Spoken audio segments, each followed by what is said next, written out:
got a great idea.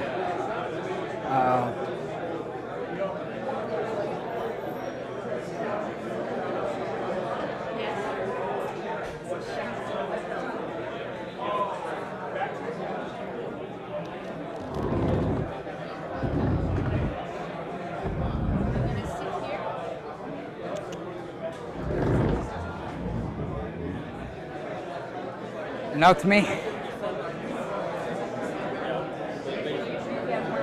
Okay. Look, it's kind of all the chairs are full. Yeah, it's fuller, but usually we have like double that. Okay. There's it from here. Alright. He's a VP of engineering, so we want to be friends with him. He's one of the tech leads. You want to be friends with him. Ilya wants to be friends with him. Ilya. I don't care about him. That's the spirit. So fucking tired.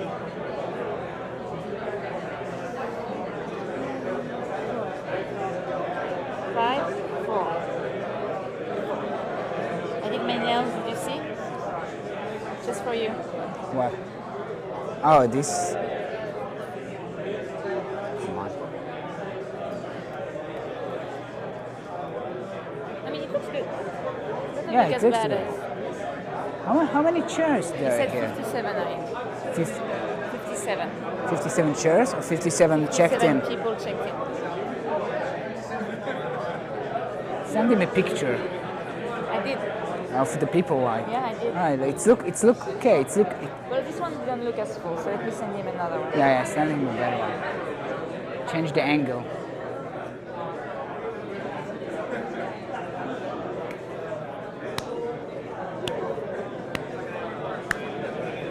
So like there's real beers and you brought me this bubbling. I'll drink the bubbly beer. Go for it. In 3 minutes? Yeah. Where's the beer? So, seriously, what's your title? Why React is not reactive? Why React is not reactive? Yeah, exactly. No, I'm asking. Because to ensure performant rendering, you have to.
Quiet.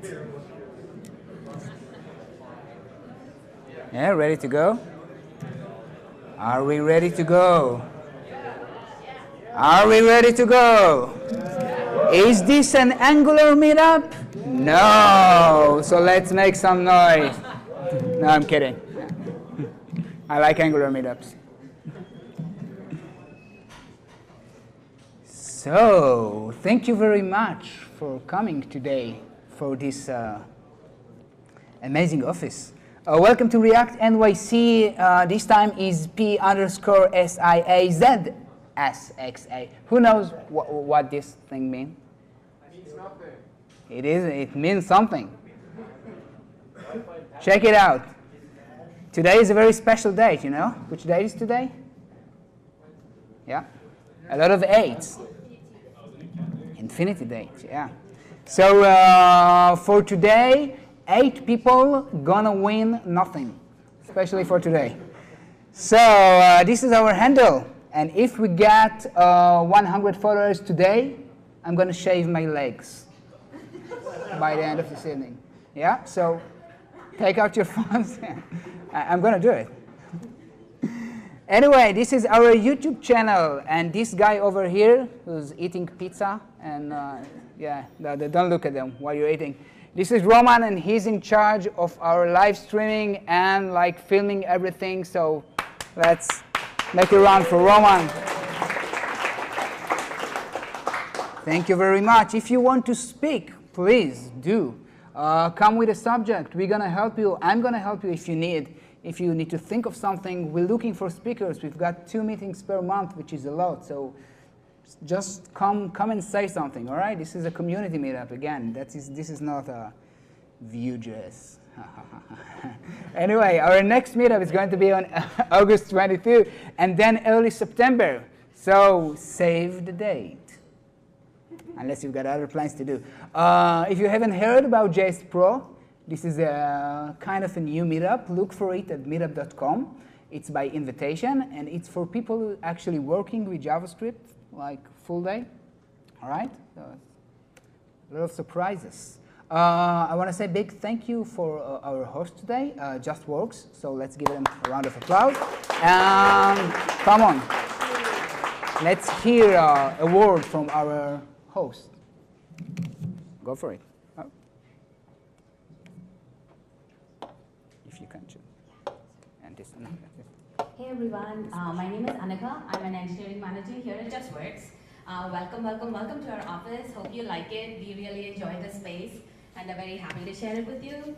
Today's event took a lot of effort. I want to give a shout out to our workspace team who helped put everything together. We have a whole another layout here during the day with like couches and whatnot. Everything's been cleared away.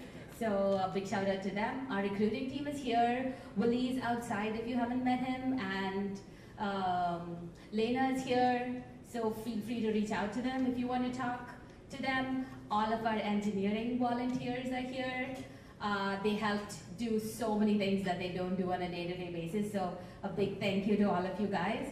And Bala, our VP of engineering, is here today. He graciously stayed extra outside of our hours to like say a few words to you guys. So I want to like invite Bala up here. And thank you everyone for coming. Thank you, Anika. Good evening, everyone. My name is Bala Chandli. I'm the VP of Engineering here at JustWorks. Together with my team, we're excited to welcome you here all to JustWorks on this beautiful Chelsea area. I don't know how many of you have been to this area. This is undergoing massive transformation. We're happy to be here in a beautiful building, Startup Lehigh. I don't want to take too much of your time. I just wanted to highlight 3 things about JustWorks, why we love it here, why we work here. Number 1, most of you probably don't know what we do. Why do we call ourselves JustWorks?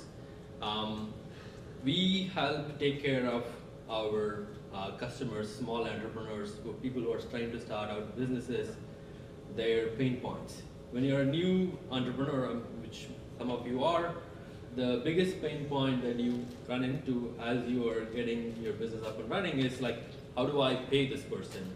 How do I pay this consultant that I'm bringing on from Connecticut? And how do I offer my employees insurance? Like, where do I go? So we take care of all of that for us, for our customers. We provide HR, benefits, payroll, and compliance. It may sound dry, which is what I thought when I heard about JustWorks, but it is really complicated, and we abstract away all that complication for our customers. Number 2, JustWorks is a company that is built around a set of values.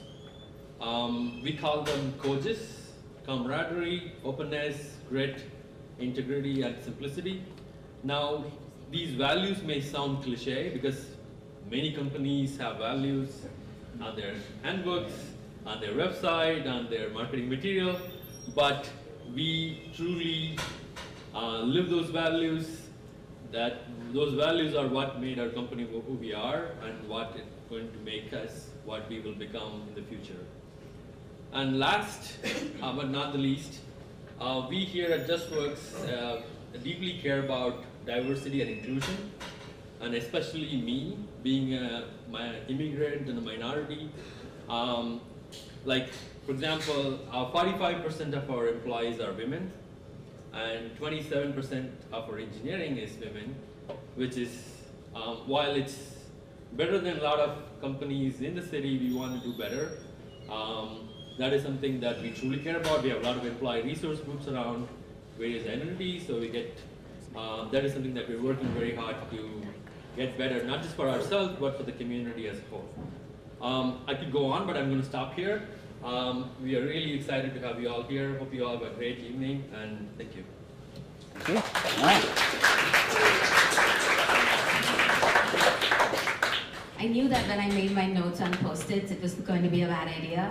I forgot to give a shout out to our IT, Joe back there, who stayed in the evening just to help us with the event, and Karal, who's not here now, but helped hook us up, and Wolf. So thank you guys. And our product team is out here too. So we're so happy to have you here. Thank you. All right, thank you. Thank you very much for hosting us. And there is a challenge for today here. This cable, no one knows where it goes. So if you can solve it by the end of the event, again, you will win my t-shirt. Big thank you to you, all of you, of investing your time and keep coming to our meetup. Who's here for the first time? Just show of hands. Great, so we keep growing.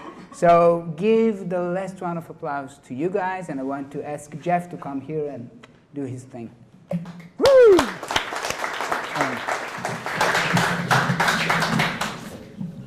Take the mic. Cool. 1 second. Hold the pillow.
Awesome. Thank you guys so much for having me. There we go. Yeah, thanks. Again, my name's Jeff. I just want to start by saying thank you guys so much for being here. Let me speak. Thanks to ReactNYC. Again, just want to echo thank you to JustWorks. This is an amazing space, right? And thank you all for being here to listen. Today I'm going to be talking about a topic that I'm sure many of you are already pretty familiar with, and that's JSX in React. But more specifically, I'll be talking about how JSX compiles down to vanilla JavaScript and how that vanilla JavaScript is used by React. But first, hello again. Just want to give you a little bit of background as to myself and why I chose this topic in particular. So I'm a recent graduate of Full Stack Academy of Code. Any full stack? Yes. Oh, beautiful. Amazing. Yeah, and so I'm relatively new to React. I've been using React for about a year or so. Before I was a developer, I was a professional drummer and a freelance web designer. And as a web designer, I was already pretty familiar with JavaScript, obviously, but I was still, as someone relatively new to React, I wanted to understand how it worked a little better, and I knew that JSX was really just kind of an abstraction on top of JavaScript anyway, right? So I figured if I really want to understand how React works, a great place to start would be dissecting JSX and seeing what the vanilla JavaScript under the hood is. So that's kind of what I want to share with you all today, my kind of exploration into that. So just to give you an agenda of what I'll be talking about, we'll start with just a little review of what JSX actually is, and we'll see what it compiles down to at runtime, that vanilla JavaScript that I was talking about.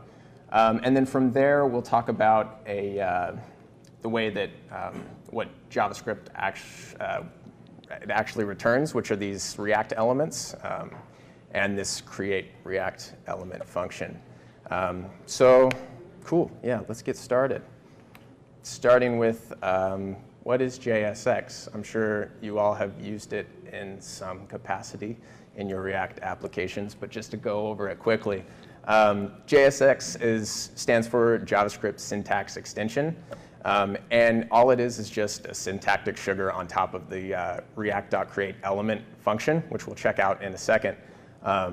And that function returns React elements, which we'll also talk about. But the purpose of JSX really is just to make it easier to visualize our component trees rather than have a big mess of these create element functions. And it's similar to templating languages that you might already be familiar with. But as Facebook says, it comes with the full power of JavaScript. And again, it's transpiled into regular JavaScript at runtime using some sort of pre-processing build tool like Babel. And the most important part, it's not required for React. And that's what we're going to explore. But first, let's take a quick look here. This is not my component. This is straight from Facebook docs, just so we have a reminder of what JSX actually is. This hello component is returning some JSX here in the form of a div with a child of this string hello, where it's grabbing props. So when the render function runs, it's going to return hello world, obviously, to the DOM, right? We've seen this before, no big deal. This thing can get a lot more complex as your component grows. But let's take a look at what this thing actually looks like if we didn't use any JSX. So right here, even in this simple component, we can already see that things start to get a little bit more verbose. Instead of a nice, neat div encapsulating a string, we're now returning this create element function with a bunch of parameters. And you can imagine that as your component gets bigger, these things get a little bit more messy. And if you want to check out what that actually looks like, if you haven't already, if you go to Babel's website, let's see. Here we go. Yeah, it provides this really, oh, nope, just kidding. Can you guys see that? Yeah. Cool. Can you make the font a little bit larger? Wow. Too big. Is that cool? Cool, yeah. So yeah, this is babeljs.io, and they provide this really cool tool that allows you to kind of see what your JSX will compile down to at runtime. And it gives you all these different options of different iterations of JavaScript. Here we're just using ES 2016, which we'll stick with so we can really take a look at these React.create elements. And here we have this component that's not too much more complicated than the last one. It's just a container div with h2 inside, and then another content div inside with a h2 and an ul inside of that. So not too bad, but if you see on the right, it's just this big mess of nested create element functions, right? And you can kind of see in the first one there, the first parameter being like what kind of element you're creating, the second being some sort of like properties object, and the third being whatever that element's children is. So if we go back to, let's see.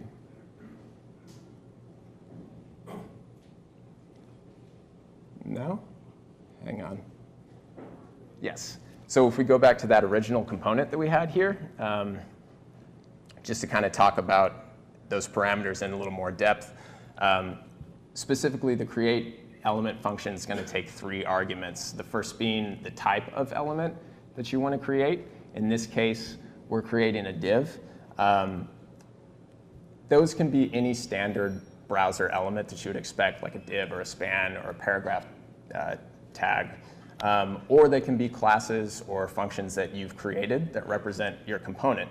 So in this example down here, where inside the render function, you can see the first parameter is actually hello, which is reference to that hello class up there.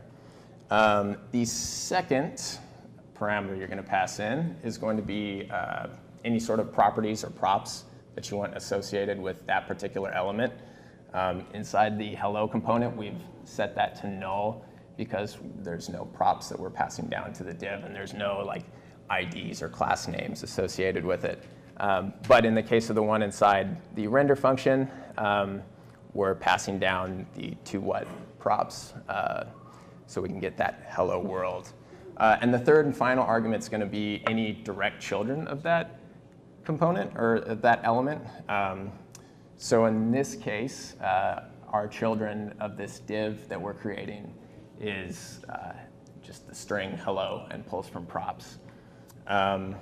So cool, right? So we know that at runtime, JSX is going to transpile down into just these vanilla JavaScript create element function calls, which take a number of parameters and spit out what's called a React element. But we haven't really talked yet about what a React element actually is. So what is a React element? It is an object. That's it, just like a very simple object with a few properties on it that represent actual DOM elements inside of React's virtual DOM. So all that fancy JSX that we just did that kind of compiled down to these function calls really can just be boiled down to these simple objects, and I'll show you what they look like in here in just a second. Via CodePen, let's see. Nope. Cool. Okay, so here we have a component, or really just a little function here that just spits out a super basic, make it bigger.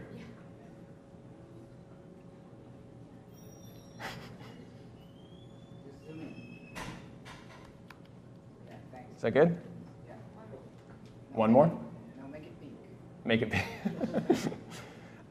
Yeah, so all right, so we have this little function here that returns an element, just a simple bit of JSX in the form of a div. You give it an ID of greeting, and inside it's got a child of hello.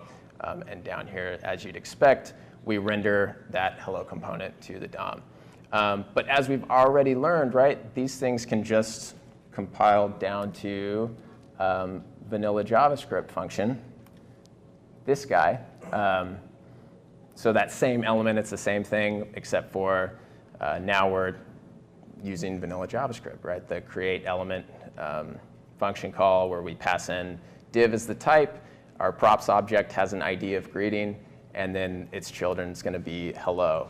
But I figured we could check out what this element actually looks like, and that's this over here. And sure enough, it's an object with properties on it that we've already kind of talked about. You've got your type div and your children of hello and an ID of greeting.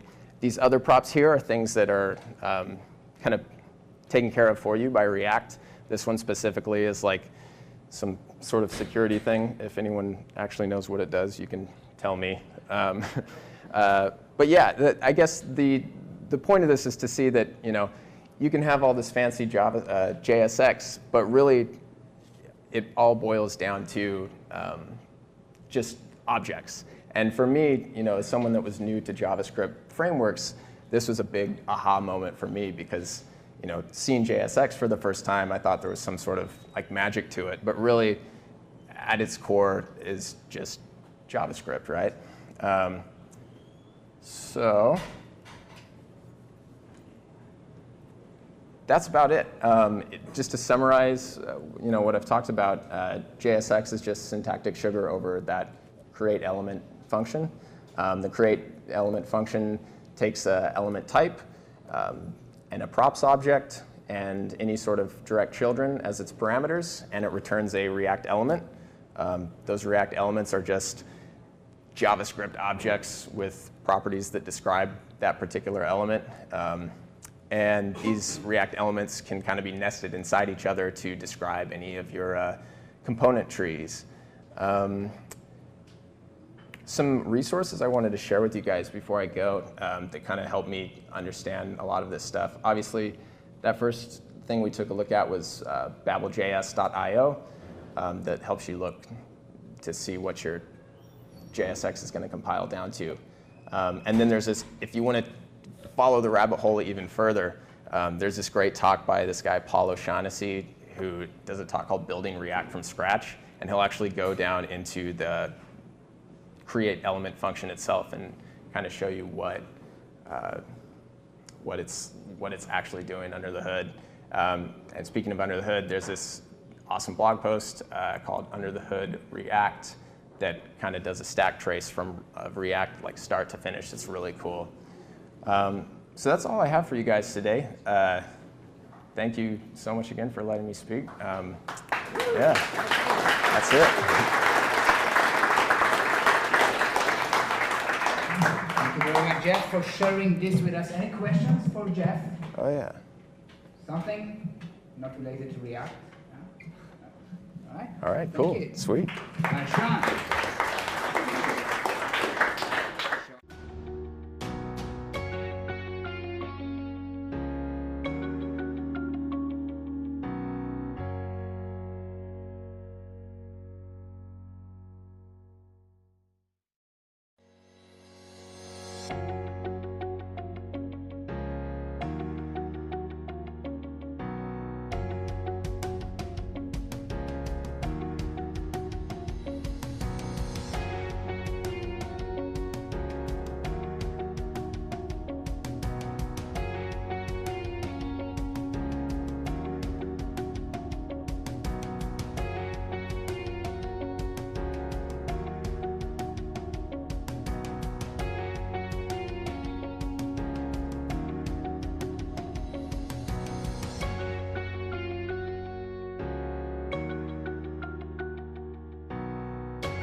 Can you hear me?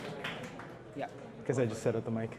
Before I start, so I'm not officially starting yet. So hi, everyone. I hope you're having a good time so far. There's lots of booze, and thank you for JustWorks for that. This talk is a preparation talk. I need your help. So I'm giving my first, I started my speaking career here at ReactNYC. I was given about 4 talks. And I basically took all those talks and submitted them as my application for speaking at React Valley, and I got in. So this is my talk. No one else has seen it.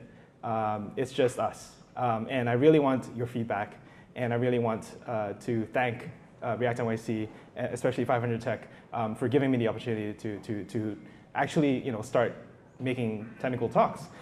So to that effect, I actually have a survey that I'm going to direct you to right now. So it's at my site, swix.io/React Valley. I'm going to blow it up really big. That's blowing up the wrong thing. So hopefully you can see swix.io/React Valley. You can pull it out on your phone, and you can click the big, giant give feedback button. And this is just 5 questions, and you can take notes, whatever. I really would love your feedback, and you can leave it anonymous or whatever, but that would be really great, because I'm working on this, and I'm going to be giving it next week. So thank you so much. All right, so without further ado, we're going to get started. Yeah, it's my Twitter handle as well, Swix. Cool. OK, so we're going to get started. So this talk is actually starts with my first React job. And one day my boss comes in and he says, I want you to do so on, and this bunch of requirements. But one of the requirements was to make a fetch request that was cancelable. As we all know, fetch requests return promises which are not cancelable. And then he goes, oh, also I want debouncing. So to not make too many requests. And also I want retries, and I want to show recent history, and also don't re-render the app if everything's the same. So all these requirements start trickling in, right? If you're a professional developer, you're pretty used to this, not all coming in at once. And then I do some research, and I find that in RxJS, there's all these functions that let you do this in one line of code. So that's debounce, that's retry, that's window, that's distinct until change. So RxJS gives you, it's like Lodash for asynchronous programming. It gives you all these functions that are just built in by default. If you were to do this in normal JavaScript, you'd have to have a lot of state and have a lot of lines of code that are potentially buggy. And then I was like, all right, RxJS sounds cool. It's a lot. And then I go research about it, and I was like, all right, what is this reactive programming, and what is it good for? And Quora, the top answer, goes, it's especially good at user interfaces.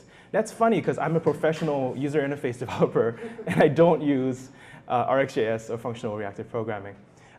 So then I start looking into functional reactive programming, and I discover there's alternatives to RxJS, and then I discover hot and cold observables, and then I discover all the libraries that are based off of RxJS, and then I discover that the creator of RxJS doesn't agree with anyone who implements RxJS for a living, and he says they're all wrong. So nobody agrees, right? This is yak shaving. And I was going down that rabbit hole. I'm not going to talk about what reactive programming is today, but if you want, these are all the resources, and the slides are on the link that I started with. But something that was always bothering me at the back of my mind, like, aren't I doing React? Like React should be reactive. And that was the question that started off about 6 months of research. So just a little bit of background about myself. I started out in finance, right? And I worked with spreadsheets. Everyone knows spreadsheets. They've been around since the dawn of computing. This is VisiCalc, 1979 to 1983. Let's just go through history. Lotus 123, it just died in 2014. This is OG Excel, which I spent a lot of my time on. I had a previous slide that I cut out for time. But basically, spreadsheets are the prototypical. There are more spreadsheet programmers than all of us, like these traditional reactive imperative programmers. When you type in a cell value, it updates with the entire sheet, right? So I'm typing in foo, I'm typing in bar, I'm changing foo, and it changes the answer for foo times bar over here. So that's a reactive thing. What's so great about spreadsheets? It's a minimum viable app. It's got a database, it's got a UI, it's got only business logic, it's 100% declarative, and it's always consistent. You're never going to have inconsistencies fall out. It's so simple, and in short, it's reactive. In fact, it's such a selling point that the first version of Angular, when it came out in 2010, was actually marketed, that's 1.2 for the people at the back, you can't read it, but it says it's marketed as, because it's like a spreadsheet, that's why you want to use Angular. And that was what made it so different from prior, I guess, attempts. JavaScript, on the other hand, is not reactive. So if I declare two variables and I change, and I have a summary calculation of one of them, and I change the dependent variable, the answer doesn't change. But we also have reactive APIs. So the one that you're going to be most familiar with is add event listener, right? Like when you listen to a click, you give it a handler and it can call multiple times, and the parent is in charge of, and the button, for example, that you listen for a click on is going to call the handler multiple times, and that's a reactive thing. Like something happens and your code reacts to it.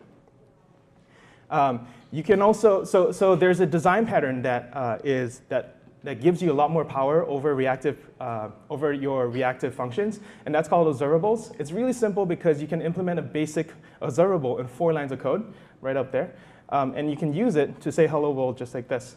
We're not going to go too much into detail, but basically that's all you need to know. Observers subscribe to observables, and if you want to have a really clear, I guess, mental model, listeners subscribe to podcasts just like observers subscribe to observables. Right? And there's a slight nuance of hot versus cold, which we're not going to go into.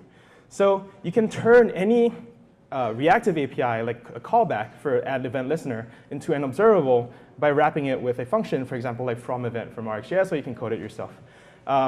All that to say is everything that you see on the DOM is reactive to something. You're clicking, you're scrolling, you're typing keyboard, you're loading stuff from HTTP. You're even interacting with reactive APIs like Firebase and MongoDB. So everything can be a stream. And this is the meme version of that. You can fit tons of events in your reactive program. Seriously, if you talk to a reactive programmer, it's a religion to them. Like they were like, all right, everything's better if you just put it in an observable. And then if you think about like our mental model of React, like it's very common to think about React as a function, view as a function of data, right? But the problem is there's a leak extraction here because data isn't static. Like this is a static page. If you're going to statically render HTML, that's good. But then what happens when data changes and your view has to change? You have to like do differential calculus or something on this. So about 2 years ago, people started referring to React as more of a view stream that's a function of data streams. Right? Data streaming in, and the views are a function of that data. But what's the problem here? And that's what I'm going to answer. And really what I did was I looked into it so much that I was just asking this really dumb question. I was like, what if React was reactive? And to be clear, the React team believes in this, believes it's not reactive so much they put it on the docs. And this is something that people don't really understand or know. Anyway, so I made my own React. I call it Reactive React. And I'm really glad that Jeff's talk was before mine because it's kind of like the lead up to it. I took all of that JSX and I put in a reactive core inside of it. So here's the core of it. You have to import a virtual DOM library and an observable library, just because it's not part of JavaScript yet. There is a TC39 proposal. Then you have to define your own mount function. So you're constructing a stream from your element, and you're mounting it, and then you're rendering all that mounting, and then you're appending the child using the regular DOM API. And then the real core of the thing is a scan operation, which is like a array.reduce in your JavaScript, where you translate existing state, you take a new event, and then you take new event times existing state equals the new state. And then you just do that on repeat until your page ends, right? So that's not a lot of lines of code, and that's the core of Reactive React. You can take a look at the full repo. It's about 200 lines of code. So it's like, all right, this wasn't that hard to do. like I'm definitely not as smart as like the React team. Like, why didn't they not do it? Like this component API is amazing. Like, look at this. Here's a counter. I'm not working on my laptop right now, or I do some live coding. But here's a basic counter. You can do clicks, like registering click handler. If you're familiar with Reason React, this is a very similar API. And if you're familiar with Redux, your state changes are just described by reducers all the way. So that's a very familiar component API. And it really corresponds to the mental model that we have of React, which is you have an initial view, you click something, it updates the view, click something, and updates the view, right? So what's the improvement here? So you can start treating time as a first-class citizen in your code. You don't have to start doing set interval and then just put in states and stuff like that. You just declare a source stream, just like any other stream, just like the click stream that we have. I now have a time stream, and I can feed that into my CSS, for example, and now I have a blink tag, which is being brought back from the 1990s. I also have this fun example called Crappy Bird, which is merging data streams and time streams together. So over here, I have a click handler, right, which increments things by 2. And then over here, I have a time handler, which decrements things by 1 every second. So that's Flappy Bird, right? Things go down every second, and then you click, and things go up. So that's Crappy Bird. Yeah, I mean, if we were doing live coding, but basically, look, 2 different streams in one view, right? You can merge them all together, and they look really nice. Again, I'm not on my laptop, so I can't show you the live code, but it exists. So what's missing? We're still in the territory of React should be reactive, everything works. I'm a scrub, I can do this. What's going on? So here's the deal. When I was a hedge fund analyst, I made giant spreadsheets, right? These are all live data updating and formulas cross-referencing all over each other, right? And this is fantastic. This is easy for me as someone who was just starting out coding. But this screen locked up. It was not uncommon for this screen to crash. And the whole reason was that there were too many updates going on at once. So the problems with Reactive React, my sort of straw man version of what a reactive version of React would be, is this poor interoperability. That's like a familiarity cost that we pay because the rest of JavaScript is not reactive, so they can't do much about that. But let's just pretend everyone knows reactive programming.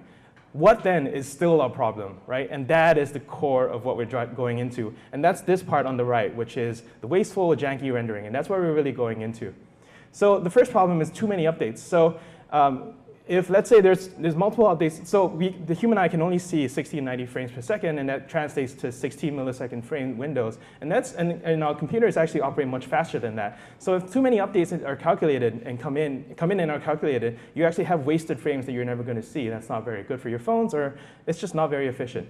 For example, we'll get there. So too many updates, or you can have too few as well. You have very expensive updates.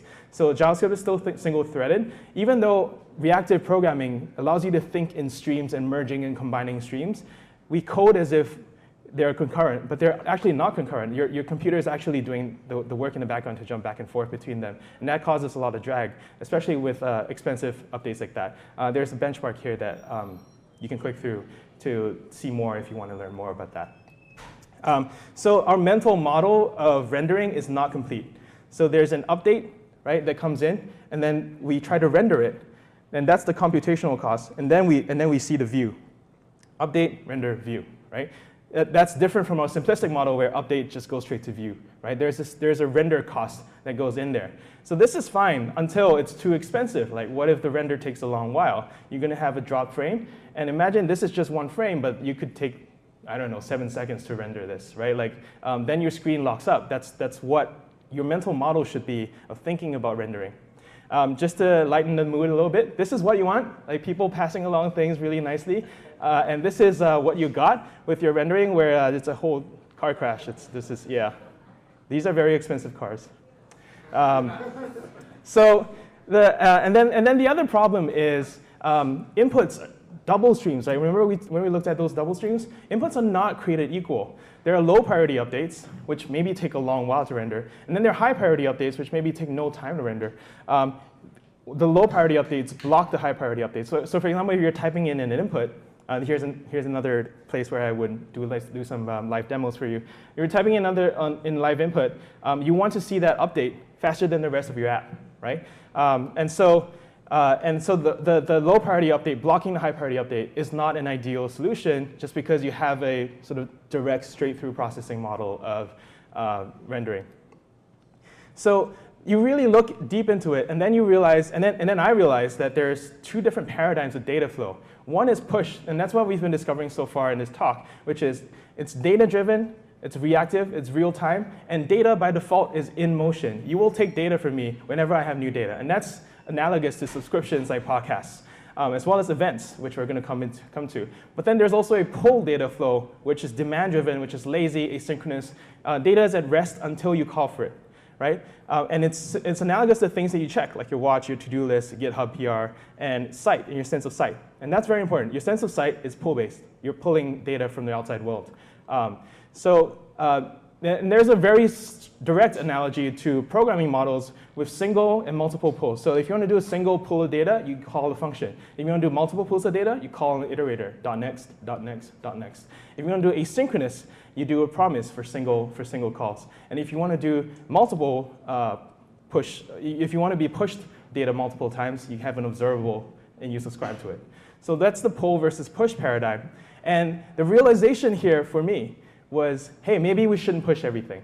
Look at all these problems. Like I blew up the red arrows. The red arrows represent push paradigms. And maybe we don't want so many red arrows. So how do we break that gap? We introduce a middle layer, and that's a queue, right?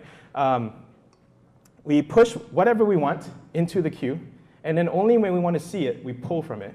This is so freaking simple, right? But you've never thought about React this way. You've never thought about there being an intermediate queue between what events are happening and what you see and what you render. This is the state of React as it is today. This is how we batch updates. This is why setState is asynchronous, and so on and so forth. There's a bunch of other nuances. So really, the mental model we should have is view as a generative function of data streams. And every time we request an idle callback, we say .next on whatever, like what you got, right? On the next on the stream. There's more info on MDN, which is amazing, by the way. Like it's all documented there, and we're just introducing it to React now. But wait, there's more. Like, why stop there? Because if you have our mental model of rendering, there are all these other problems that haven't been solved. We just solved batching, but that's just the base layer. What if we have a priority queue where our low priority inputs don't block the high priority inputs, and because it's high priority, it gets processed first because it came in, even though it came in after the low priority queue, right? So that's a priority queue algorithm which you might study for an interview, but this is applied in real life. And then what happens if we can't finish rendering halfway? So instead of cutting, so this line, right? In order to render the view, we actually have to stop doing any work here for the processor to cut over to actually committing stuff to the DOM. So in reality, what we want to do is chop up. We partially evaluate our React tree all the way down to wherever we run out of time. Stop, render what we have, and then continue again, right? So this is the sort of broken up, time sliced model of async React that is coming down the pike for React 17. And then we go, all right, and then so that's time slicing. And the last bit that we want to talk about is side effects and React Suspense. So currently what we have is, this is React, right? This core bit of queuing, rendering, and committing to the DOM is all React. Pushing is your component API that you write. That's your app. And then you have this red bit, which is side effects. I have a missing word here. But basically, this is when you have an update. Let's say when you click a button and you pull data, right? You send two updates. One to your queue to render like a loading page, and then the other to your state management. So that state management can then call another update when it's loaded the data. And that's Redux, right? Or MobX, or whatever state management thing you have. The whole problem with why we have so many state management libraries is because we're managing this outside of our library, of our React renderer. What if we pulled it in to our I guess, rendering function? And I'm just going to go ahead and call it what it is. This is React, right? We're slowly building up to a conception of what React does for you as a middle layer between you and the browser. So you have an update. It bundles together the data dependency. It goes and gets the data dependency while it renders. And once it renders, it updates itself without any state management library. So what we've been building up to, this middle orange red bit, is called the scheduler. It's a super overlooked part of React. Everyone looks at the reconciler, everyone looks at virtual DOM, but actually it's a scheduler that enables you to have performant rendering. People call it the UI virtual machine in the past. I think that's too ambitious. I call it the React runtime system. And it's very much operating system theory, which I know nothing about. But when I started reading about it, they use all the exact same terms that we do. Because what you're essentially doing is you have a lot of events coming in, and you have limited resources. And you need to figure out how to schedule those resources. So React is not a dumb rendering layer. It bridges the reactive component API, but it stays performant as though it was a pull function. So it's mixing that push and pull paradigm, and it manages the priority of queue work in future versions of React. So more analogies, even though observables are like podcasts, right? You use podcatchers. You don't listen to things straight away when they come out. You actually have a list, a buffer of accumulating stuff. You have email apps for email newsletters. You have DVR, Netflix for television, right? And issue trackers. Imagine if in GitHub, instead of pull requests, everyone was pushing requests to you, and it immediately got merged in. It's a terrible way to manage open source, right? So push and pull is everywhere in your life, and that's how they're managing the rendering sequence in React. And that's about it. Hopefully that was a clear explanation of why React is not reactive, and hopefully you appreciate what they've done. They chose all this 4 years ago and are only now realizing all the benefits of the async React rendering that they're doing. So I really would appreciate your feedback, and thank you for your time.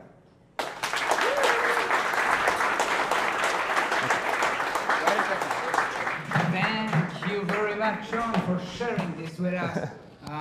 Question? Anyone regarding React? Yeah, you got a question. Wait a second. You need a mic and a pillow. It's required. Take the pillow. That's the question. So this is a question more to do with, it's tangentially related to React, which is that, so Angular 2 Plus incorporates RxJS natively for relevant HTTP requests. Yeah. There's a lot of information to take in, but to reduce it a ton, is it enough to say that the reason React, like RxJS, isn't as good a fit for React is because of React's virtual DOM? No. Okay, so the second question is, sure. Why? Why is it good for Angular and not React? So Angular also has this. Okay, so the question is, Angular uses RxJS as part of their framework. Why is it not as good a fit? And is that because of React having a virtual DOM? So the thing is, this model of push-pull reactive programming is in every single library. It's something that we don't even know about because they just do it for us. And the people who write these libraries don't even talk about it. Like, I have to find this out myself writing my own shit. This is so cool, right? Like that this stuff is going on in the background and we don't even know. So I would say that, no, so you can layer, so let's talk about this. So you can layer RxJS on front of your library as your interaction with all the events that are coming in. But at the core rendering layer, if you don't want your app to choke up, you're going to have a pull implementation. And that's what Angular will have in their core as well. I don't know for a fact, but I've talked with enough people. And I know, for example, Vue and Elm have it. Yeah. Any other question? Last one? Someone? All right, thanks, Shawn. Thank you. Thank you very much. Are you ready for the traditional quiz of React? NYC.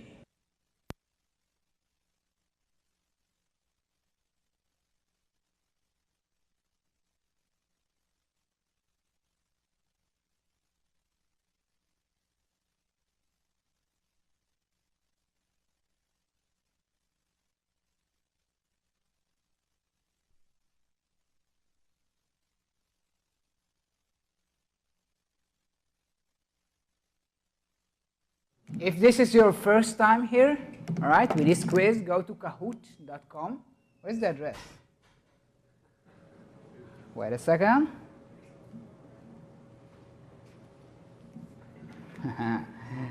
Naughty nickname, be aware. That's what it says right here. No naughty nicknames, please. All right, so take out your phones and you can use your real name. You can use a fake name. We don't care. We don't have any privacy policy.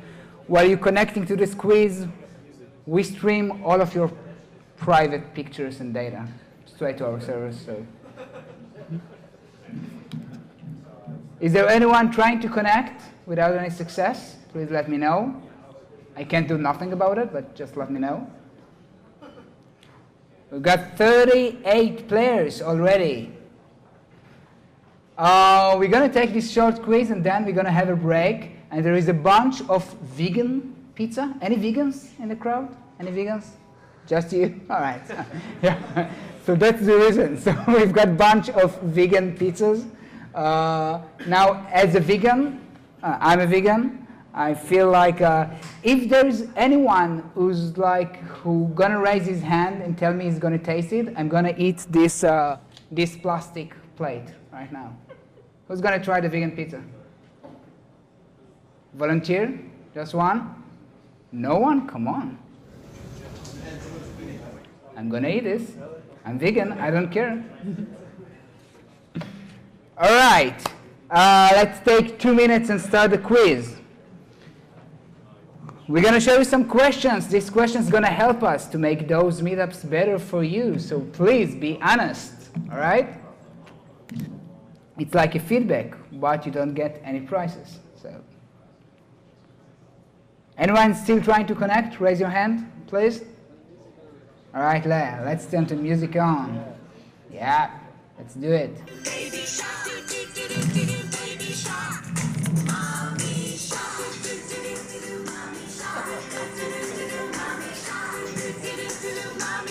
All right, so for all the newbies, welcome to the ReactNYC quiz.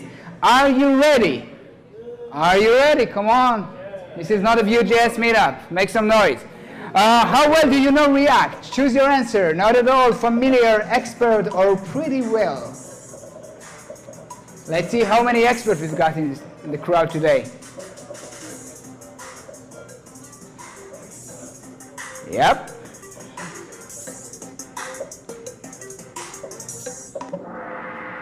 Time's up, and we've got 26. How many experts we've got today? Oh, 7 experts. Experts, raise your hand. Just you? Are you looking for a job? Yeah, be honest. This question is for you, guys.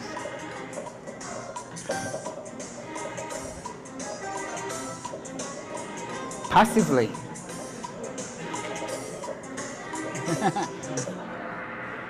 All right, so we've got a lot of people looking for a job. Who's hiring here today in the crowd? Who's hiring? Raise your hand. Hi, all right. All the job seekers, all right. Watch those people, they're hiring, all right. Yeah. All right, which code editor do you use on a daily basis? Do you use VS Code, WebStorm? If you're looking for a job, you probably don't use any code editor. No job, no code editor for you.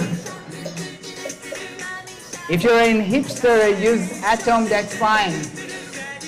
We are an inclusive community. This stupid song is going to stick inside your head. Never going to leave you. Trust me. The grandma shark got no teeth. That's the reason she's like this.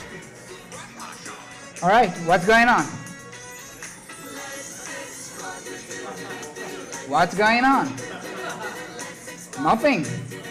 I think I'm going to skip the question. Oh, wait.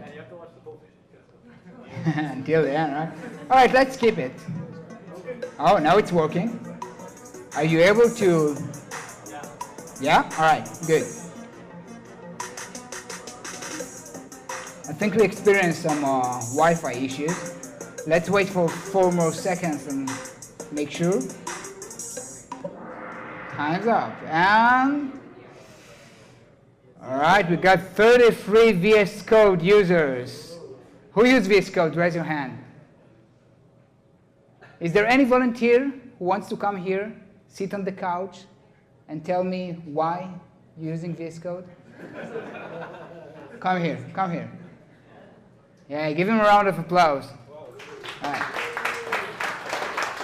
Now, you're going to say your name, you're going to say the reason you use VS Code. All of us, we're going to support him. All right? Go for it. Hi there, my name is Daniel Rosenwasser, and I work on the Typescript team. And so my entire team basically powers up the JavaScript experience in VS Code. So that's a little bit of a plug. Yeah. Please go away. Sorry. No, thank you. I was right. Look under your seat. You've got those papers. All right. You're probably sitting on these ones. So if you're sitting on one of those, please take it out right now. All right. Take it out if you're sitting on one of those, and put it aside so you can feel the comfort of your chair. All right. I'm a front-end developer because I can't sing. Just for the money. To get a date. Reasonable reason. Think so, no? Front-end developers are hot. How many of you try to get a date? All right. Who's trying to get a date? Raise your hand, it's going to help you. It's just Shawn, he's available. He's got a spare ticket for a React rally now. Where is it? What would you do for your ReactNYC community? It's time for you to give us something back. Be a part of the community. If we are your only family out there, that's fine. Meet me after the meetup. I'm going to hug you, each one of you. Yeah, just 8 of you. 31, spread the word. All right, so spread the word. Like I said before in the beginning of this session, if we'll get 100 followers on Twitter, I'm going to shave my legs. On a webinar. You're laughing, but I'm serious. Yeah. Do you familiar with other languages? You've got some Java or C#, Python or Ruby, JavaScript, just JavaScript, full stack JavaScript. PHP, we're not talking about PHP, yeah? No PHP here, guys. All right. So we've got 11 people who speak Spanish. Who speaks Spanish? Raise your hand. All right, so the next question is in Spanish. I have no idea what is this. I'm just checking your honesty. So if you've got 11 people who speak Spanish, please let me know what's the hell going on here.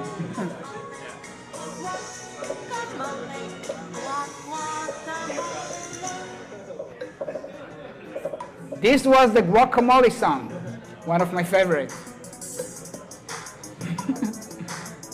We've got only 11 people speak Spanish, but a lot of answers.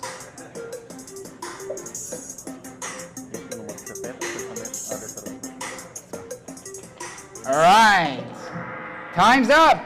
And the answer is, I don't speak Spanish. I just used Google Translate, so hopefully I didn't make any mistakes. Why do you come to ReactNYC? This is almost the last questions. If you've got nowhere else to go, that's fine. Like I said, we are an inclusive community. Meet me after the meetup. I'm going to hug each one of you, all right? Maybe you want to find a job maybe you want to eat. That's fine with us. Maybe you want to find love. Love. Find love. Too many people.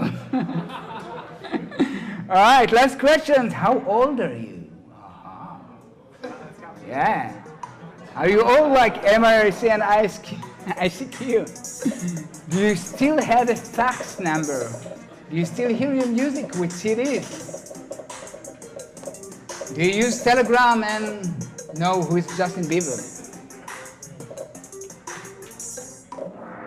How many MIRC users in the crowd? All right. All right. So most of us are okay.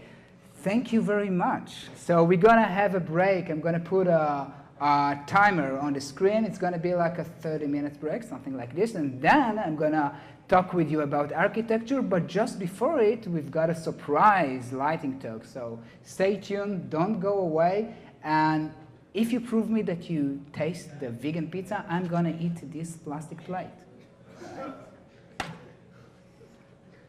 Go on a break. Come on. Get up.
Now you got me mad.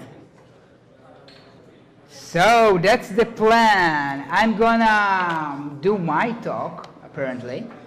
And then, remember this guy who said that he's actually responsible to TypeScript, work at Microsoft, and actually the reason for, one of the reasons for Visual Studio Code? So he's gonna have a lightning talk, a surprising lightning talk, so you should stay. We should let him speak, you know, that's the least we can do.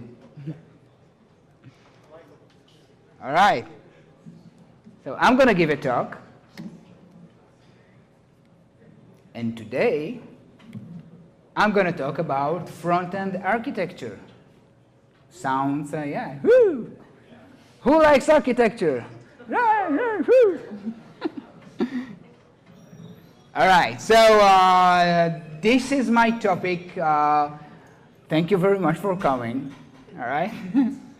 I'm going to talk about why should you care about front-end architecture. I'm going to introduce myself and then tell you a little bit about the agenda. It's going to be like less than 20 minutes, and then we let the Microsoft guy do his thing. All right? So my name is Kaufman. I work at 500 Tech. Also a Google developer expert at Web Technologies, which is a nice title. But I'm also a professional violin player. All right, yeah, that's me in action. I'm also a farmer and a farm, just for you to know. But no kidding. Hey, be quiet. I'm sharing my life with you. Come on. How many people would admit that they are a farm? No, blah, blah, blah. You know, we're laughing at all, but I'm doing some serious stuff, so I'm volunteer at TWP. And if you want to make a change, you're welcome to join me. It's 14 with PHP. So call this free number and join us. Guys, come on, be quiet. This is important. This is not fun. The fun stuff. There are a lot of teams out there who is PHP positive. We need to help them to migrate to JavaScript. All right. So like I said, I work at 500 Tech, and in 500 Tech we help companies to build front ends, which means that part of my job as a consultant is to work with teams, work with a lot of companies, a variety of different projects. And today my talk is not going to be very technical. It's going to be some kind of like food for thoughts, because I think a lot of you heard this sentence before. Yeah, we need to migrate.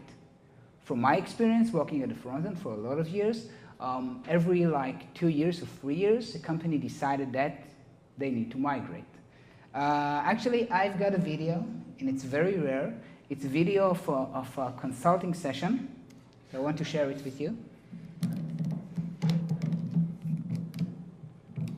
All right? I hope you're going to hear it. This is our solution. Not this one. Yeah, guys, that's YouTube. All right. Harry, how do you keep your fur looking so spiffy? Practice, Grover. Excuse me, fellas. I was wondering if somebody could explain to me the difference between here and there. Because I don't know what here means, and I don't know what there means. And I was wondering if somebody could explain that difference to me. You think anybody can explain that difference to me? What do you think, Grover? I think it would be nice if we helped a little bit. Okay. Would you do that? Mm-hmm. All right, I'll tell you what. We're not going to watch all of this, all right? Don't worry. But you've got a link on the slide, and I want you to take 5 minutes and watch this. Basically, it's talking about, you know, it's talking about what? Roman just. Turn on the mic. You got two. Which one? You use two hands. This one? Use one. Should I switch it on? No, just use one handheld and turn on the other. Ah, not switch between the mics.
right? Right? We have to wait. I can sing. All right, we're done. So, frameworks are a great solution for other use cases. So if you wonder why React became so popular, it's because of this. React is a library. And what's the difference between a framework and a library? Who thinks he can explain what's the difference between framework and... In one sentence. Go for it. Libraries are smaller. Library is smaller? Kind of. Library implements the concept of inversion of control. When you use a library, the library runs your code. The library is determined the flow. It's not you. And all of those libraries out there implement some kind of an architecture pattern, some kind of an MVC, MVVM, whatever. In other words, currently React, and maybe some others, but that's not the point. But currently React is the only real library for just building components. All right? So when you choose React, you should care about architecture because you don't get the whole deal. You need to think about it, all right? So that's the message. So let's talk about what is to be an architect. All right? Sounds good. No? Don't you think so? I can skip it. Who wants to be architect? No one? All right. Come on. So this is kind of the output that you get out of an architect. All right? Because the first concern of the architect is to make sure the house is usable, is not to ensure that the house is made of bricks. And this is a quote from Uncle Bob. How many of you are familiar with Uncle Bob? You should, all right? You should. So let's play a game. Yeah, if you want to build a house, you need to determine what is essential and what is like the implementation details. So if we're going to build a house, we need to care about, I don't know, some kind of entry so we can get into the house. We must have some space, and probably we want to have some restrooms because it makes it usable. But it doesn't matter if the house is built of bricks or wood or whatever, or which color the house is, all right? Same for software, all right? So if you're going to build an app, and let's say we're not choosing a framework, we need to think. So what is essential for building an app? So we need some data, of course. Without data, we got nothing. And we've got some use cases. I think that we can go on with just 2 of those bullet points. You need to have data and some use cases on this data. The rest, implementation details. That's it. So you can choose React, you can choose Preact, you can choose jQuery, who cares? It doesn't really matter, all right? You can choose MongoDB, you can choose relational database, it doesn't really matter. Even the technology doesn't matter unless it's PHP, and then we can help it. But no, but seriously, the technology itself, it's an implementation detail. But once you choose a framework, like Angular, for example, and I've worked with Angular for years, all right? When you choose Angular today, those decisions was made for you. You choose RxJS, like Shawn mentioned, right? You choose a pattern, you choose the MVC, MVVM, whatever. You choose a set of tools. It doesn't mean it fits your needs. So don't let the frameworks tell you what you need to do, all right? Let's read this. If you want to make an omelette, keep a chicken nearby and consider a pan. Who heard this sentence before? Raise your hand. No one? No one? Oh, of course, I just made it up, but yeah, no meaning. But let's say I want to build an app for manage my collection of books, all right? Let's start the process of actual thinking about architecture and not thinking about implementation details. Sounds good? Let's build an app. So the first concept I want to introduce to you, and yeah, those considered to be basic concept about architecture, but most of us, don't really, maybe we don't know about it, maybe we don't really care about it, maybe we're thinking that we're front-end developers, so we shouldn't care about those concepts. Those are like server implementation details, but let's talk about those basic concepts. Basically, we want to define the boundaries of responsibilities, all right? We want to slice our application into manageable units of complexity. Now, I know it sounds like big concepts and stuff that belong maybe to other technologies, but actually it's very, very relevant to when you build a single page application. So let's check out this, all right? This is the traditional, very, very popular diagram that talk about layers. So you've got our presentation layer, we've got our application layer, we've got our entities, and we've got our infrastructure. And if you look closely, you see the direction of dependencies. And if you wonder, React is just the upper layer and that's it.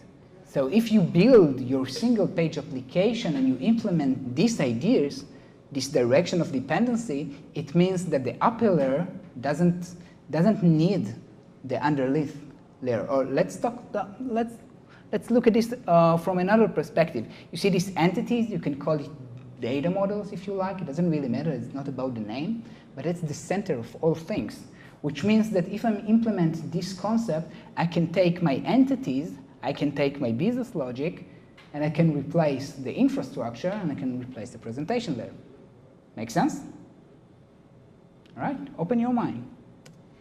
So if you're talking about my library app, let's start not with the user interface. Let's start with the basic. Let's talk about the data. Let's talk about the entities. So I probably got some kind of something that's gonna describe a book and a collection, an owner, and whatever, all right? So it doesn't got nothing to do with object-oriented, although those concepts coming from the world of object-oriented development. But it can be a function. It doesn't really matter, all right? Let's talk about my application layer, where all my business logic is implemented. So I want to be able to manage collection, lend a book to a friend or whatever. And this is built on top of my entities. So I've got my data, and I'm just solving some use cases on top of this data. And we're not talking about frameworks. We're not talking about libraries. We can use libraries to help us with this. But I just want to just introduce you an idea. Next time you're going to build an app, start to think from the bottom up. Try to think from the actual POJOs, the simple objects that represent your data, and build it all the way up. All right? Next, presentation layer. Well, this one is easy because most of us are front-end developers. So what I want to do, I want to show a list of books. I want forms to manage my collections. And again, I'm not taking any implementation decisions yet. I can use whatever technology out there. Doesn't really matter, all right? But we're talking about single-page application because when we used to be a full-stack web developers by default, before single-page applications become so popular, it was obvious. You need to take care about the whole flow. You need to care about databases and how you fetch your data and how you prepare your data models. You need to care about it. The front end was just plain HTML that the server sends back to the browser, and that's it, all right? And last one is infrastructure, and as you can see, the dependency is inversed. So the entities is in the middle. Infrastructure is talking about, stuff like persist to a database, connection, adapters to the outside world. Again, nothing to do with my entities. So the whole idea is to take those two layers, my actual entities, data, and my application layer, the actual business logic, and to be able to isolate it and replace infrastructures, if I like, and replace my presentation layer. Make sense? Well, we're going to look at some codes. So I'm going to connect it to the real world, because right now it looks like slides from I don't want to say nasty words, but I don't know, a Java conference or something. So let's move forward to the actual architecture. So this is a picture of an architect in a very famous known company, all right?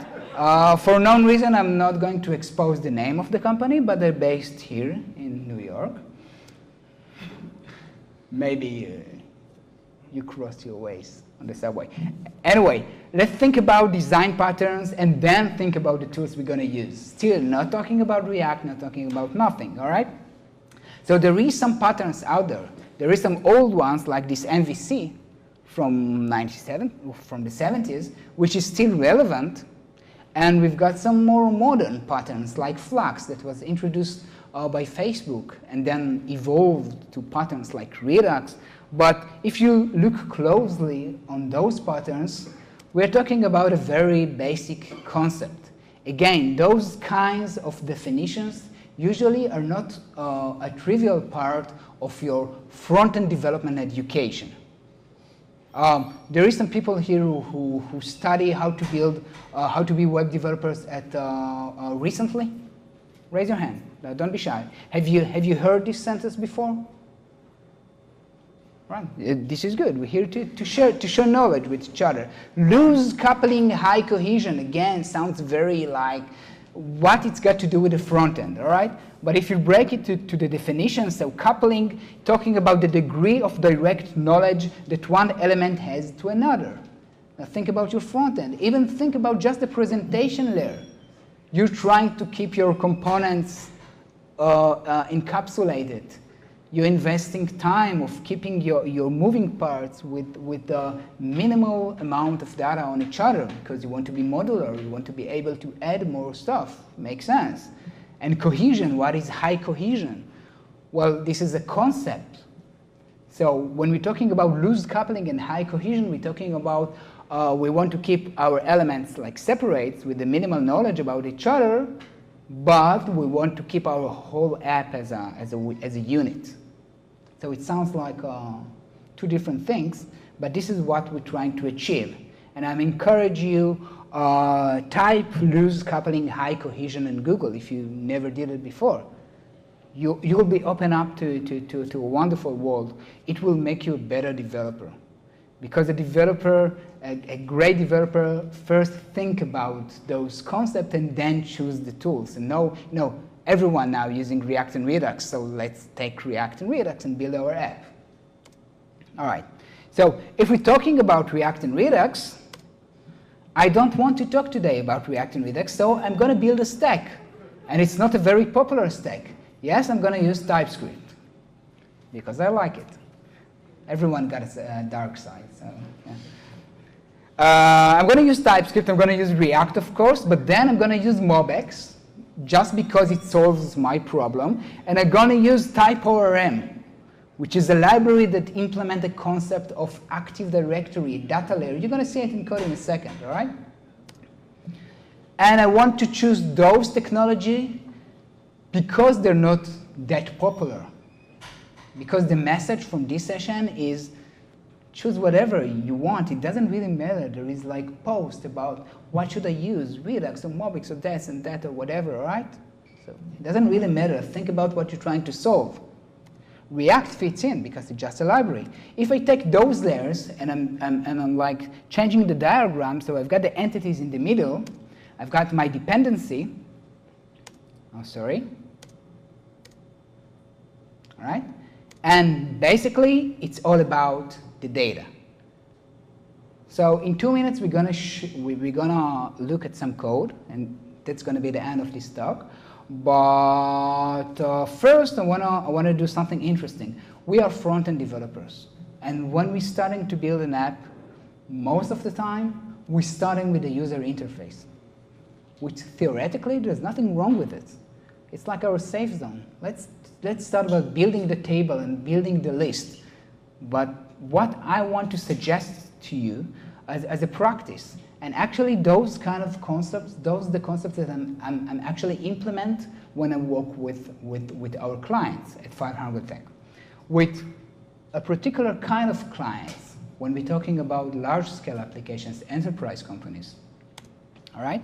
So I want to start with the entities. I want to start with plain JavaScript code without talking about UI. Then I want to build the outer layer of my use cases, my application layer. I changed the naming. Again, the naming, it's not about the names, it's about this separation, all right? And then I'm going to end up with my presentation layer. And if you, just for the learning experience, try to build an app, but from the bottom up, from your data up to the user interface, you're going to learn a lot of stuff along the way. All right? So let's look at some code and those great animations. All right? Just before the live demo, This live demo is brought to you by WebStorm. My dad used VS Code. He will get home late. But my dad using WebStorm. So use WebStorm, get the job done, be home early. And this is for you, Daniel.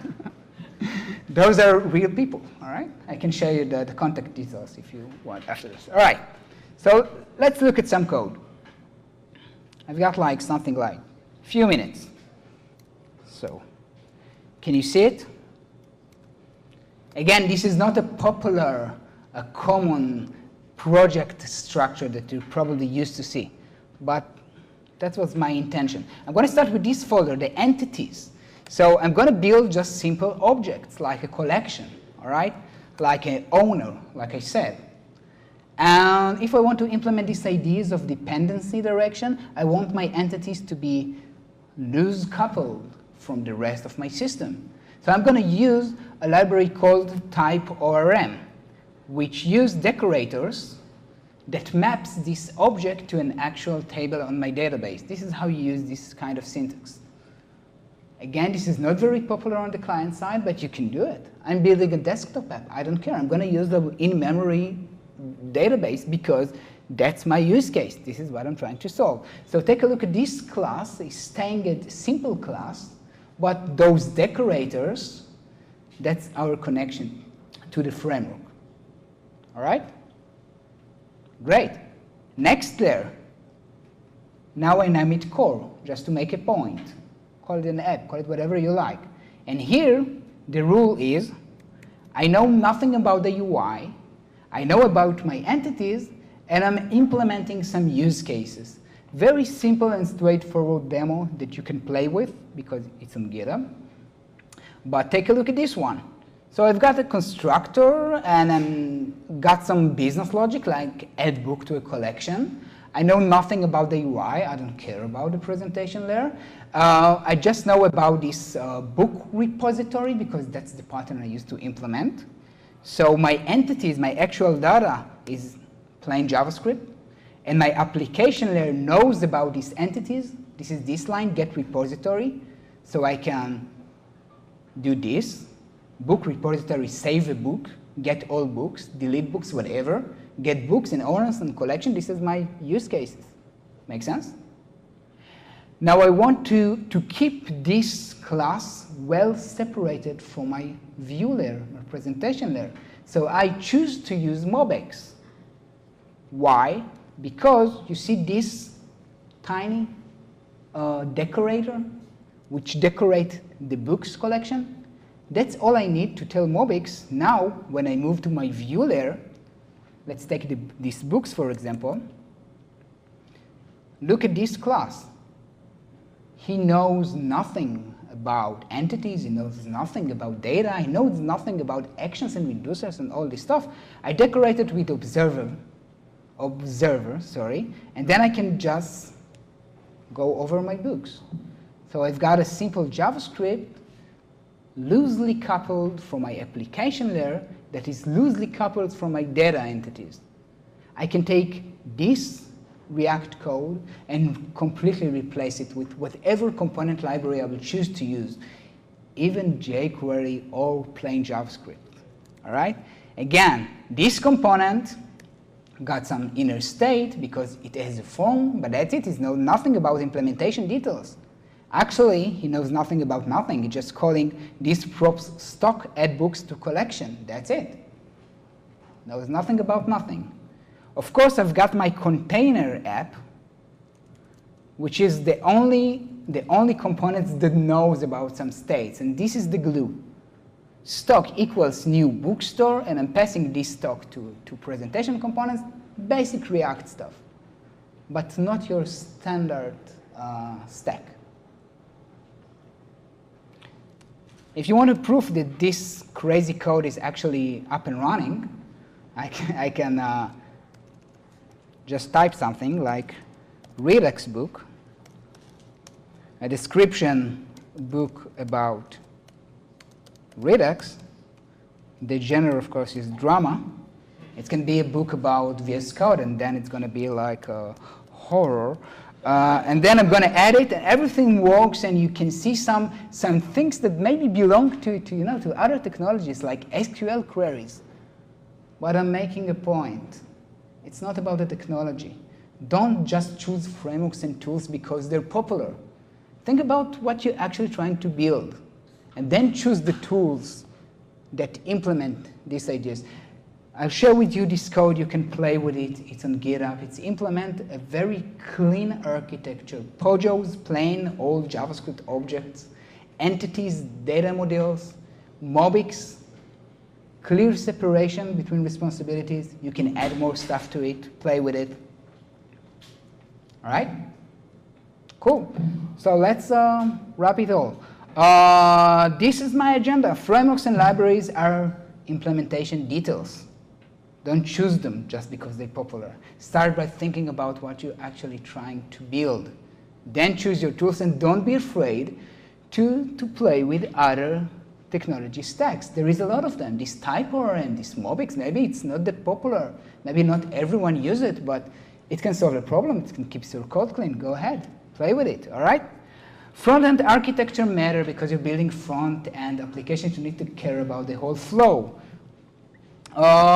Check out this blog, Uncle Bob, Clean Coder, great post, open your mind, all right? If you want some hardcore stuff, like I said before, this session was like a high level about architecture. You're welcome to join me next week. I've got like a hardcore live coding masterclass for 2 hours just building code. It's a community-oriented workshop. It's not something that you need to invest too much for it. So check it out next week. If you want to help make the world a little bit better, you can buy this book, my other books, all right? All the incomes will contribute to developers in this sense, all right? And I want to thank my mother who's watching the live stream. Hopefully she's not the only one who's watching the live stream. And I want to thank you. You're welcome to keep in touch. Whatever, just type my name in Google. I have no privacy at all. So, and I've got nowhere to go because I live very far. So I'll probably be here after the talk. Daniel, it's your turn. Thank you very much. I don't have time for questions. So if you like to get some more information, catch me up after the session. All right? Thanks.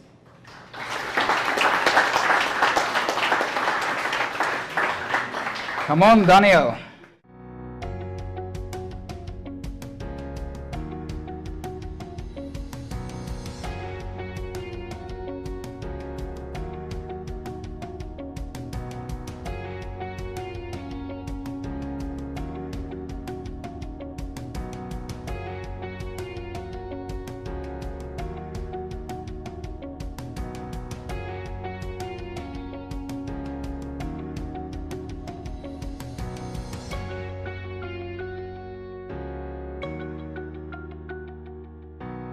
We don't do service packs anymore. We just roll out updates while you're doing work.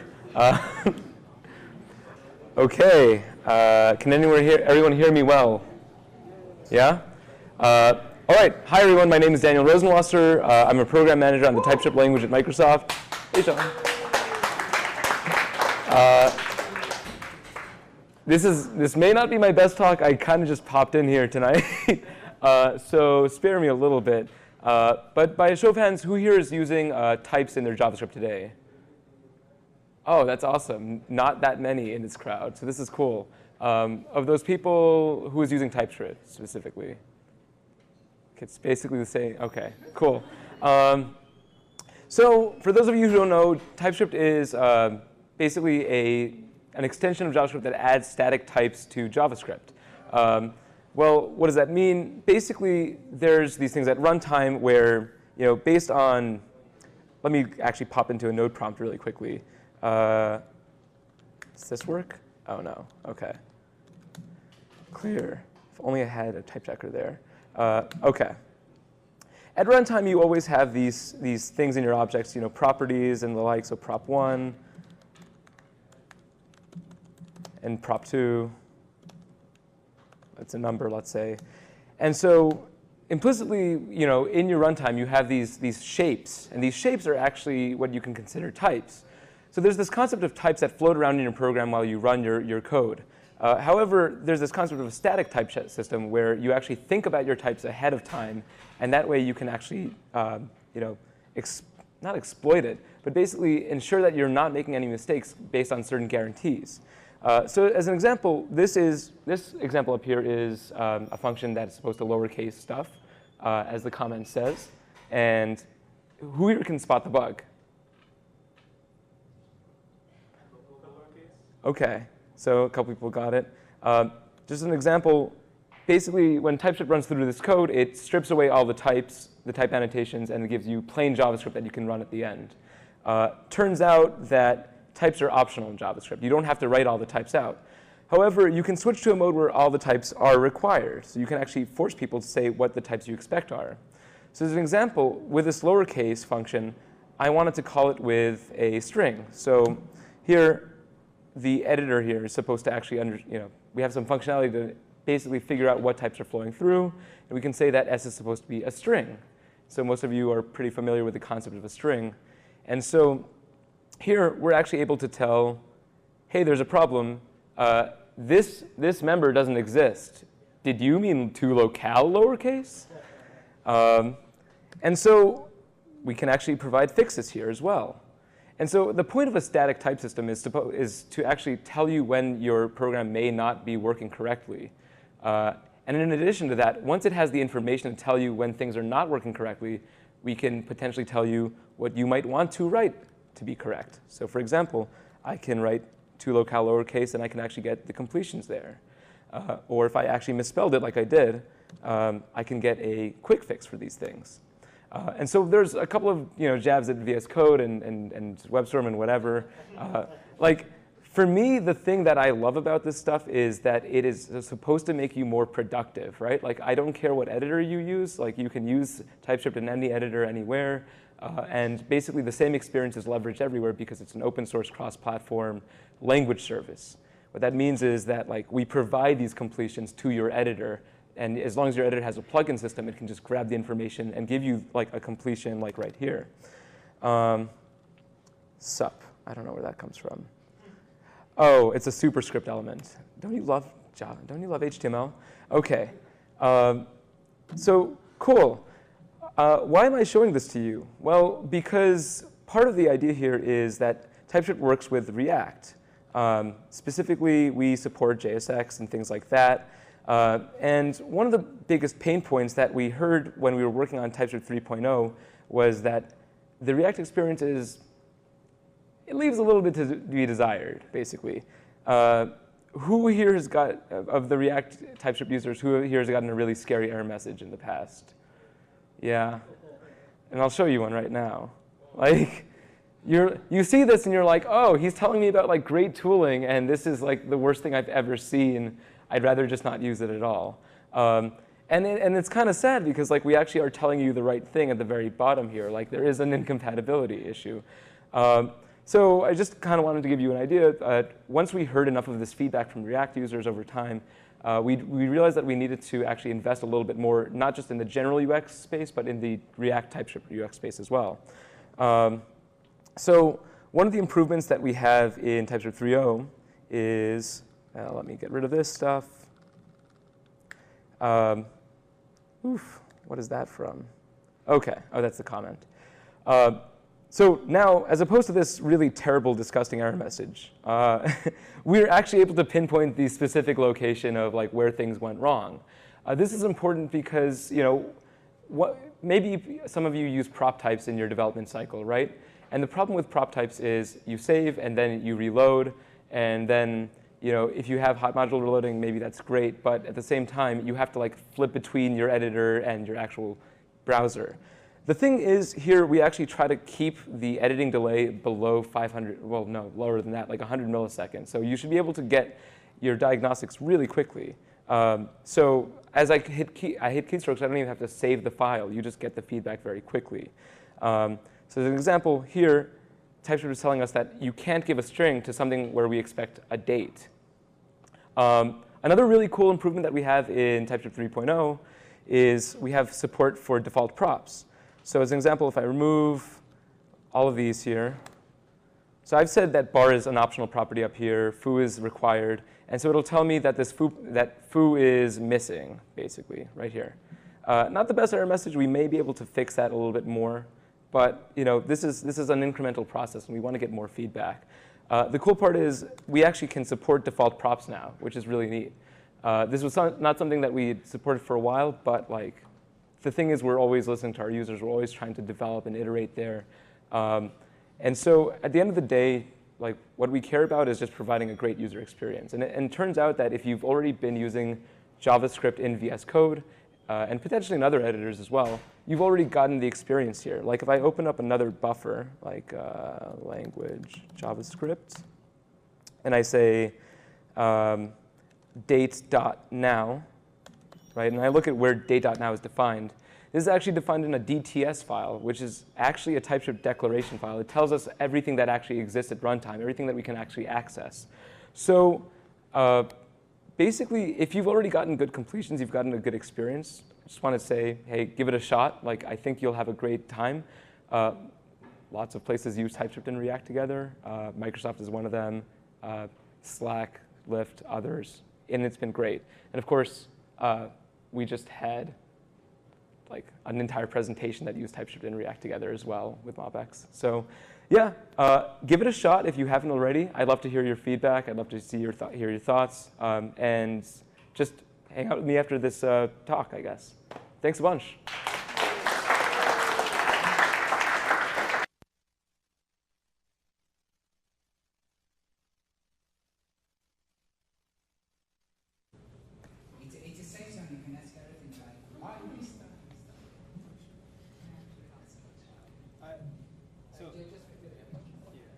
I've always wondered how tightly coupled TypeScript is to VS Code, because you're obviously both the same company, and you have to do so many optimizations to keep the TypeScript service fast. I guess, is there just a one interface that's just well defined, and then VS Code and whatever the TypeScript service is running in the background? Is that what's going on? Yeah, so the question is how tightly coupled is TypeScript to something like VS Code? And how do, what are the layers where we decouple? And actually, it's incredibly decoupled, basically. You have to write some sort of shim that talks to TypeScript to get the information that you care about. But I guess I'll put it this specific way.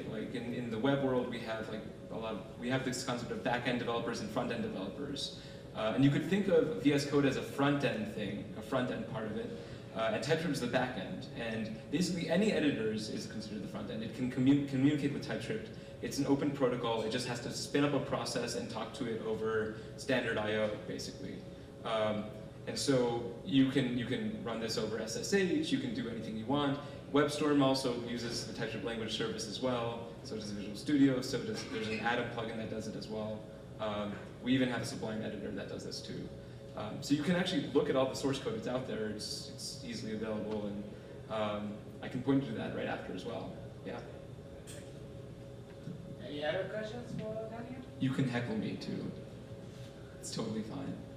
All right. Yeah. Thanks, Daniel. Let's give him a round of applause. Guys, thank you very much for being a part of our wonderful community. Hope to see you next time. All right, so stay tuned. That's it. Have a good night. Grab some pizza. We need to get out from this place until 9. So plenty of vegan pizza waiting for you. Take it right.